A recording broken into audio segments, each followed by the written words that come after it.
Hi friends, கம்பு லட்டு செய்யலாம் வாங்க. கம்பை நல்லா க்ளீன் பண்ணி 3 டம்ளர் எடுத்து நல்லா வறுத்து எடுத்துக்கிட்டேன். கம்பு வறுபடும்போது நல்ல ஒரு வாசம் வரும், நல்லா பொரியும். மலர்ந்து வரும்போது எடுத்து ஆற வச்சுருங்க. அதில் ஒரு 3-4 ஏலக்காய் போட்டு வறுத்து வச்சுட்டேன். பொட்டுக்கல்லையை வறுக்க தேவையில்லை, ஆனால் கடாய் சூடாக இருக்குது. அந்த சூட்லேயே ஒரு பரட்டிட்டு ஆற வச்சுட்டு மிக்ஸி ஜாரில் கம்பு ஃபஸ்ட்டு அரைச்சி எடுத்துகிட்டு அதுக்கப்புறம் பொட்டுக்கடலையை அரைச்சி எடுத்துக்கலாம். கம்பு நான் ஜலிக்கலை, நீங்கள் வேணுமா ஜலிச்சு சேர்த்துக்கோங்க. 1.25 டம்ளரு நாட்டு சக்கரை எடுத்திருக்கேன். 1 டம்ளர் தண்ணி ஊற்றி கொஞ்சமாக சுக்கு போட்டு நல்லா கரைச்சி எடுத்துகிட்டு அரைச்சி வச்சுருந்த மாவில் வடிகட்டி சேர்த்துக்கிட்டேன்.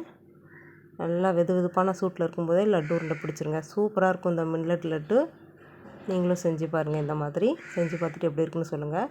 தங்கச்சியும் பேக் பண்ணி கொண்டுட்டு போகிறா. பாய், நாளைக்கு பார்க்கலாம்.